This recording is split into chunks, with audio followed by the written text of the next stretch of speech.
론킴 의원 등이 일명 이한탁 법안을 추진하고 있습니다. 뉴저지 네일협회가 새롭게 바뀐 라이선스 갱신 규정에 대한 대책을 밝혔습니다. 플러싱 다운타운 지역의 상당수 주민들이 렌트비 지출에 어려움을 겪고 있는 것으로 조사됐습니다. 나사가 올여름 예상되는 미국 내 지카 바이러스 확산 지도를 발표했습니다. 불체청년 추방유예 프로그램 수혜자에게 미군 입대를 허용하는 법안이 연방하원 국방위원회에서 부결됐습니다. 이상은 이 시각 주요 뉴스입니다.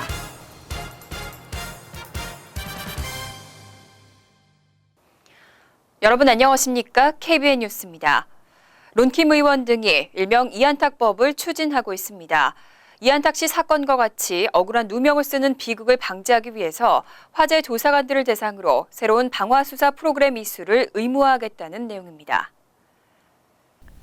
론킴 뉴욕주 하원 의원은 28일 기자회견을 열고 뉴욕주의 모든 화재 조사관들이 전미화재예방협회 9.1 지침에 따른 새 방화수사 과학기술 프로그램 이수를 의무화하는 법안을 의회에 상정했다고 밝혔습니다. 김 의원은 친딸을 방화 살해했다는 누명을 쓰고 25년간 옥살이를 한 이한탁 씨는 2014년 기소 증거에 신빙성이 없다는 사실이 밝혀져 석방됐지만 현재도 어려운 생활을 이어가고 있다고 전했습니다. 이는 펜실베니아 멀로 카운티 소방국이 합리적이고 과학적인 방화 수사 지식 없이 허술한 초동 수사를 진행한 결과였다며 앞으로 이와 같은 비극이 반복되지 않도록 이번 회기 안에 법안을 통과시키기 위해 총력을 기울일 것이라고 밝혔습니다. 이날 기자회견에는 이한탁 씨도 참석했습니다. 한편 김 의원은 이날 이 씨의 딱한 사연을 접한 뉴욕시가 인력자원국의 저소득층 지원 프로그램을 통한 렌트 전액 제공과 함께 로어 맨하탄 인근에 이 씨가 살 수 있는 새 아파트도 마련해줄 예정이라고 밝혔습니다. 뉴저지 네일협회가 오랫동안 공석으로 있던 회장 선출 방안을 논의하고 있습니다. 또 새롭게 바뀐 라이선스 갱신 규정에 대한 대책을 밝혔습니다. 협회는 어제 기자 간담회를 통해 뉴저지 네일 라이선스 소지자는 오는 9월 30일까지 라이선스를 갱신해야 하며 반드시 소셜 시큐리티 넘버를 입력해야 한다고 밝혔습니다. 그동안은 텍스 아이디만으로도 가능했지만 새로운 규정은 소셜 시큐리티 넘버를 요구하고 있다며 이번 조치는 국토안보부의 명령으로 협회 차원에서 해결하기는 쉽지 않은 문제지만 다각도로 노력 중이라고 밝혔습니다. 스테이트가 아닌 그 페더럴에서 이슈화가 돼서 스테이트에 그게 하달이 돼서 지금 우리가 그 내용을 오늘서야 받았는데 저희들도 현재 입장에서는 참 많이 좀 참담합니다. 하지만 어떻게 우리가 좀 풀어 나가야 될지 좀 심사숙고하게 좀 고민을 해서 좀 최선을 다해서 좀 풀어볼 수 있도록 그렇게 노력하겠습니다. 협회는 최근 뉴저지 미용국이 인스펙터를 보강하고 단속을 강화하고 있다며 회원들의 주의를 당부했습니다. 또 단속에 피해를 입었을 경우 협회와 상의할 것을 당부하고 몇몇 업소가 협회의 도움으로 벌금을 대폭 줄일 수 있었다고 밝혔습니다. 큰 것들은 한 30만 불 정도 가까이, 정확히 28만 불에 이르는 그 벌금을 맞고 당황해하는 그런 업소도 있었는데요. 얼마 전에 거의 다 한 3,200불 정도로 해서 완전하게 저희가 결과를 이끌어낸 게 있고. 뉴저지 네일협회는 오랫동안 자리를 비운 노웅 회장이 이메일로 공식적으로 사퇴 의사를 밝혀 차기 회장 선출을 위한 긴급 이사회를 개최할 예정입니다. 시민참여센터가 풀뿌리 인턴십 프로그램에 참가할 고교생들을 모집합니다. 시민참여센터의 고교생 인턴들은 그동안 위안부 기린비 건립과 한인 정치력 신장 등 두드러진 성과를 냈습니다. 정세진 기자가 보도합니다. 지난 2010년 팰리세이즈 파크 타운 의회에 참석해 일본군 위안부의 실상을 알리고 기린비 건립에 타운의 협조를 요청한 한인 고교생들. 이들 고교생의 노력이 기초가 되어 팰리세이즈 파크의 미주 최초의 위안부 기린비가 세워지게 됩니다. 지난 2006년부터 뉴욕과 뉴저지 한인 청소년들을 대상으로 진행된 풀뿌리 인턴십 프로그램. 연방의회를 방문해 지역을 대표하는 정치인들과 토론도 하고 자신이 사는 타운을 찾아가 타운의 현안에 대한 설명을 듣고 한인들의 정치력 신장을 위해 유권자 등록과 투표 참여를 독려하기도 합니다. 그러니까 이 지역 정치인, 그리고 또 연방급 정치인, 그리고 또 이제 백악관 이런 데 터치해가지고 우리가 그 열심히 일하고서 좋은 일 했다 해가지고 상도 주고, 그래서 이게 거의 한 10년째 해오고 있기 때문에 우리가 이거 출신들 그 알룸나이도 만들고 해가지고 지금은 뭐 사회인 된 사람도 있고 국무부 들어가서 일하는 사람도 있고 이런 전통이 있는데요. 시민참여센터의 풀뿌리 인턴십은 고교생들의 방학 기간인 6월 말부터 시작되며 참가 대상은 고등학교 10학년과 11학년 학생들입니다. 참가를 원하는 학생은 시민참여센터 홈페이지 kace.org나 뉴욕 뉴저지 시민참여센터에 전화로 신청하면 됩니다. KBN 뉴스 정세진입니다. 플러싱 다운타운과 서부 지역 주민의 절반가량은 연소득이 3만 5천 달러 미만으로 나타났습니다. 게다가 수입의 40% 이상을 렌트로 지출하면서 어려움을 겪고 있는 것으로 조사됐습니다. 민관센터를 비롯한 한인 단체들과 지역사회, 종교 사회단체들로 구성된 플러싱 조닝병견 커뮤니티 연대회는 28일 플러싱 세인트 조지 교회에서 기자회견을 열고 플러싱 다운타운 서부 지역 조닝 변경 및 개발에 관한 백서를 공개했습니다. 이에 따르면 한인들도 많이 거주하는 이 지역 가구 중 45.6%는 연소득이 3만 5천 달러 미만인 것으로 나타났습니다. 특히 연소득이 $10,000 미만인 극빈자 계층 가구도 17%에 달했습니다. 백서에 따르면 플러싱 다운타운 지역 가구의 53%는 매달 렌트 지출에 큰 어려움을 겪고 있고 소득의 40% 이상을 렌트로 지출하고 있는 것으로 나타났습니다. 플러싱 다운타운 전 지역으로 살펴보면 전체 7,571가구의 과반 이상인 4,132가구 54.6%가 수입의 35% 이상을 렌트로 지출하는 것으로 집계됐고 397가구 18%는 25%에서 34%, 351가구 15%는 15%에서 24%, 나머지 219가구 11.8%는 수입의 15% 미만을 렌트로 지출하는 것으로 집계됐습니다. 특히 이 지역 10가구 중 3가구는 지난해 매월 렌트를 제때 지불하지 못해 이사를 종용받은 경험이 있는 것으로 나타났습니다. 한인 노인들의 빈곤율이 아시안 가운데서도 특히 높다는 조사 결과가 발표됐습니다. 특히 뉴욕주에 거주하는 65세 이상 한인 노인의 30%는 빈곤층으로 조사됐는데요. 미국 전체 아시안 노인 빈곤율의 3배에 달했습니다. 연방 센서스국이 최근 발표한 2014년 아메리칸 지역사회 조사를 분석한 결과 뉴욕 뉴저지에 거주하는 65세 이상 한인 노인들 10명 가운데 3명은 빈곤층으로 조사됐습니다. 연방 빈곤선 이하의 소득으로 생활하고 있는 한인 노인의 비율은 미국 전체나 주평균은 물론 중국, 인도계 등 타 아시안 이민자보다 높았습니다. 뉴욕주의 한인 노인 빈곤율은 30.1%로 미국 전체 아시안 노인 빈곤율 13.3%는 물론 뉴욕주 전체 아시안 노인 빈곤율 21.9%보다 월등히 높았습니다. 아시아 출신 이민자 가운데서도 뉴욕주 거주 중국계 노인 빈곤율 26.3%와는 약 4%포인트 정도 차이가 났지만 인도계의 11.6%보다는 약 3배나 높았습니다. 뉴저지 역시 한인 노인 빈곤율은 16.6%로 뉴저지 전체 노인 빈곤율 9.2%보다 월등히 높았습니다. 중국계 13.4%보다 4% 이상 높았고 인도계 6.7%와 비교해서는 약 2배가 넘는 것으로 드러났습니다. 전문가들은 한인 이민의 역사가 중국 등 타 아시안 사회보다 짧고 오랜 기간 전부터 사회보장연금 등 노후를 준비하지 못했기 때문으로 분석했습니다. 신생아의 소두증을 유발하는 지카 바이러스가 올여름 미국에서도 확산될 것으로 우려되고 있습니다. 나사가 예상 확산 지도를 발표하고 감염 주의를 당부했습니다. 나사 마셜 우주비행센터 연구팀은 최근 여러 기관과 공동으로 지카 바이러스의 확산 저지와 통계를 위한 지카 지도를 만들었습니다. 과학자들은 미국 내 50개 대도시를 대상으로 지카 바이러스를 옮기는 이집트 순모기의 분포도와 기온 강수량, 지카 확산 지역 방문자의 수 등 여러 가지 변수를 반영해 제작한 월별 지카 바이러스 위험도 지도를 공개했습니다. 지도를 보면 겨울엔 텍사스주 일부와 플로리다주를 제외하고는 미국 대부분 지역에서 지카 위험인자가 발견되지 않았습니다. 하지만 기온이 상승하고 비가 자주 내리기 시작한 4월 이래 지카 위험도는 남부 지역에서 서부 캘리포니아주까지 서서히 높아졌습니다. 이후 무더운 7, 8월이 되면 동남부 끝인 플로리다주를 비롯해 조지아주, 사우스캐롤라이나주, 남부 엘라베마주와 루이지애나주가 이집트 순모기 개체수 증가를 뜻하는 빨간색으로 물들고 있습니다. 뉴욕, 필라델피아, 워싱턴 DC 등 북동쪽 대도시는 개체수 적정을 의미하는 주황색 지역에 속했지만 이집트 순모기가 어디까지 북상할지는 알 수 없는 상황입니다. 불체청년 추방유예 프로그램 수혜자에게 미군 입대를 허용하는 법안이 연방하원 국방위원회에서 부결됐습니다. 미국 시민들의 입대 기회를 더 보장해야 한다는 반대 의견에 밀리면서 국방장관이 국익에 도움이 되는 한에서만 입대를 허용하는 선에서 마무리됐습니다. 국방위는 27일 열린 심의에서 불체청년 추방유예 프로그램 수혜자의 미군 입대 허용 결정을 각 군 장관에게 부여하는 내용의 법안을 통과시키지 못했습니다. 이 법안은 국방부 장관이 갖고 있는 불체청년 추방유예 프로그램 수혜자의 미군 입대 결정을 각 군 장관에게 일임하고 원활한 입대 절차를 마련하자는 취지입니다.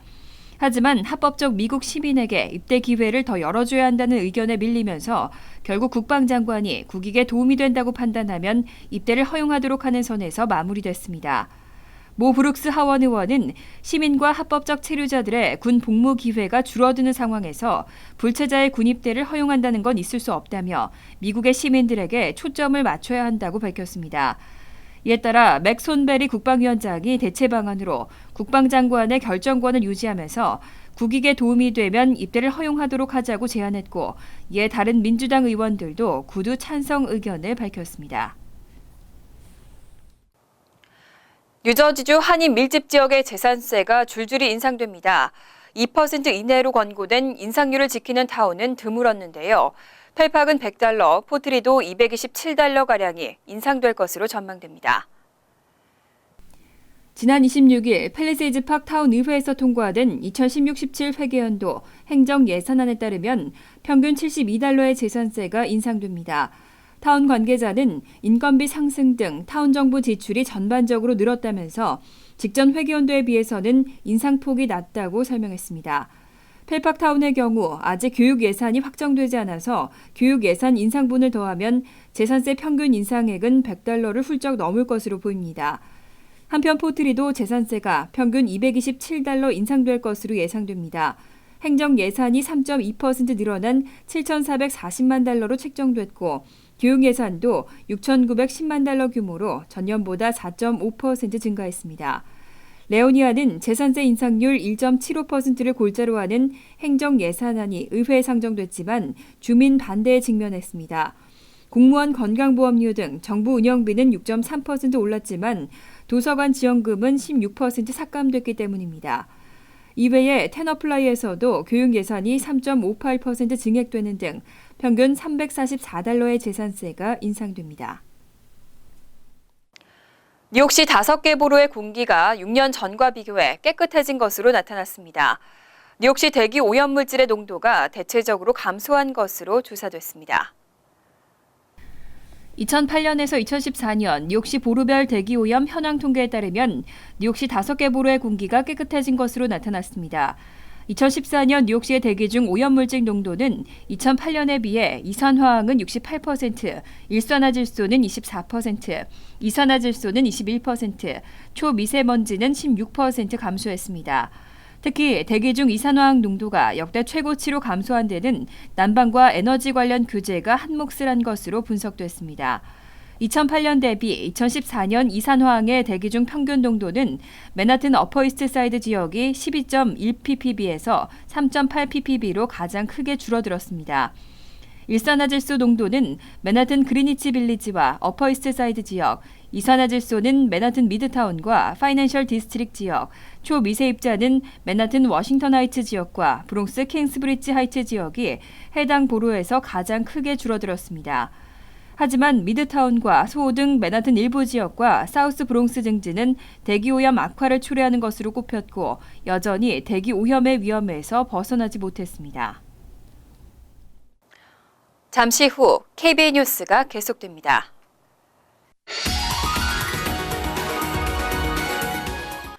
이어서 LA 지역 한인사회 소식입니다. 햇빛이 점점 더 강렬해지는 요즘 야외 활동에 나설 때 선글라스 착용하시는 분들 많은데요. 선글라스를 고를 때 디자인이나 브랜드보다 더 중요한 게 있습니다. 선글라스 구입 시 고려해야 할 사항, 김정균 기자가 정리했습니다. 강하게 내리쬐는 캘리포니아의 햇살. 거리를 지날 때도 운동할 때도 선글라스를 쓴 사람들을 쉽게 찾아볼 수 있습니다. 뿔테와 금속테 등 다양한 재질로 만들어진 선글라스는 가격대도 천차만별. 특히 효과적으로 눈을 보호하려면 포장지나 라벨에 적힌 자외선 차단율 확인은 필수입니다. 많은 사람들이 이름이 잘 알려진 고급 브랜드의 선글라스가 눈 건강에 더 좋다고 생각하는데 저렴한 가격의 선글라스도 기능은 떨어지지 않습니다. At any price point, you can get the 100% UV protection. Buy cheap, that's okay. 특히 자외선이 강한 캘리포니아에서는 눈 건강을 위해서라도 선글라스 착용은 필수입니다. 가격에 상관없이 UV 차단이 명시돼 있다면 믿고 착용하는 것이 좋습니다. 자외선 차단율은 말 그대로 자외선을 몇 % 막을 수 있는지 알려주는 수치입니다. 일반적으로 자외선 차단율이 70% 이상이 되는 제품은 눈 건강에 크게 영향을 주지 않습니다. 하지만 자외선 차단율이나 가시광선 투과율이 적혀있지 않다면 관련 규정을 지키지 않은 불량 제품이므로 구입을 피해야 합니다. 또한 선글라스 구입 시 용도에 맞는 렌즈 색상을 선택하는 것도 중요합니다. 회색은 빛의 파장을 균일하게 흡수해 가장 무난한 색상입니다. 또 갈색은 시야를 넓고 선명하게 만들어 해변에서나 운전자들이 사용하기 좋습니다. 노란색은 야간 또는 흐린 날씨에 눈을 밝게 보이게 해줘 야간 운전 시 매우 유용합니다. MBC 뉴스 김정균입니다. 월드리포트입니다. 중국 대형 병원에서는 진료를 한번 받으려면 며칠이고 줄을 서서 번호표를 받아야 한다고 합니다. 그런데 이 번호표를 싹쓸이해서 비싼 가격에 되파는 암표상이 기승을 부리고 있습니다. 베이징의 한 건물 앞. 새벽부터 나와 기다리는 사람들로 북새통입니다. 오전 9시. 문이 열리자 우르르 달려가는 모습이 마치 할인 행사를 하는 백화점 같습니다. 그런데 이 건물은 다름 아닌 종합병원. 번호표를 받기 위해 줄을 선 건데 빈손으로 돌아가는 사람들이 대부분입니다. 当然有啊，当然有，因为你挂不上号啊。我晚上10点我来这儿排队，然后排上以后的话，基本上就没号了。 암표상들이 번호표를 싹쓸이하기 때문인데 표 한 장에 우리 돈 5만 원에서 많게는 80만 원에 달합니다. 대장암 수술을 위해 산둥성에서 온 차오 씨는 진료권을 얻기 위해 병원 근처 지하방에 새들어 살며 몇 달간 줄을 섰습니다. 하지만 상태가 너무 악화돼 결국 암표를 사야 했습니다. 说你这个疾病你尽快的做手术，不能拖了，是吧？它有可能复发转移啊，时间长了。再个它还在长啊，再个你身体你还有疼痛啊，还有痛苦啊。 암표뿐만 아니라 청탁을 통한 순서 바꿔치기도 일상적입니다. 한 여성이 병원 접수대에서 VIP 카드를 내밀며 먼저 해달라고 요구합니다. 그러나 간호사가 거부하자 잠시 후 나타난 남편이 왜 VIP 대접을 안 해주냐며 간호사를 다짜고짜 폭행하기 시작합니다. 이처럼 병원 진료 순서를 둘러싼 잡음이 끊이질 않자 중국 정부가 대책 마련에 들어갔습니다.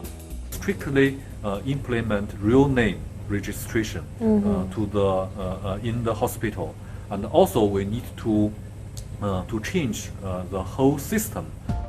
하지만 절대적으로 부족한 종합병원급의 의료시설과 인력 문제가 해결되지 않는 한 병원 한 표가 쉽게 사라지긴 어려울 거란 게 전문가들의 지적입니다. 간추린 소식입니다. 어제 뉴저지 해켄색 볼러시티랜 볼링장 주차장에 누군가가 자고 있다는 신고를 받고 출동한 경찰은 숨진 43세 전모 씨를 발견했습니다. 경찰은 전 씨가 차 안에 숯을 피우고 일산화탄소 중독에 의해 숨진 것으로 보고 있으며 타살에 의한 정황은 없는 것으로 파악했습니다. 전 씨는 경제적인 어려움으로 인해 가족들과 떨어져 사는 삶을 비관해 자살한 것으로 알려졌습니다. 복권에 당첨됐다며 수수료를 납부하라는 사기가 극성을 부리고 있습니다. 뉴욕시경에 따르면 사기범들은 사설 송금 서비스 업체인 머니그램을 이용해 수수료를 송금할 것을 요구하고 은행 계좌의 비밀번호나 소셜 시큐리티 번호 등 신상 정보를 빼내기도 합니다.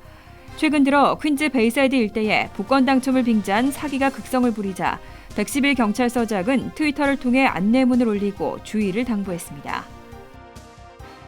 환자가 있는 저소득층 가정인 경우 뉴욕주 정부에서 냉방기기를 무료로 설치해줍니다.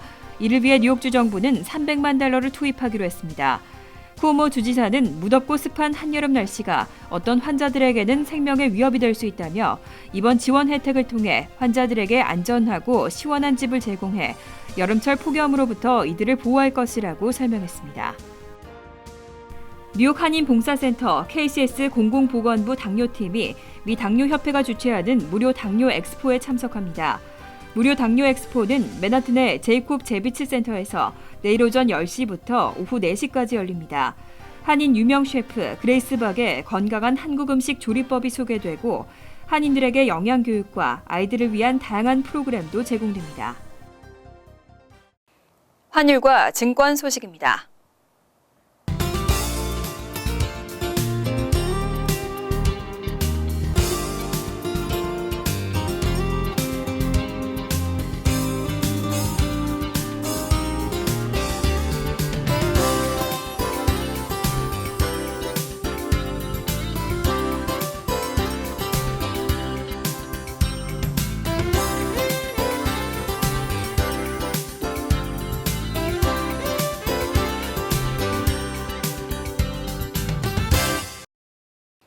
이어서 날씨입니다.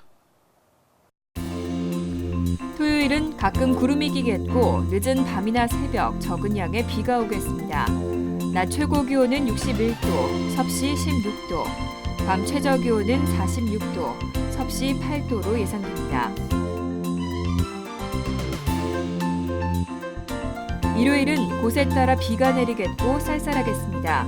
월요일은 가끔 소나기가 내리겠지만 오후에는 되겠습니다.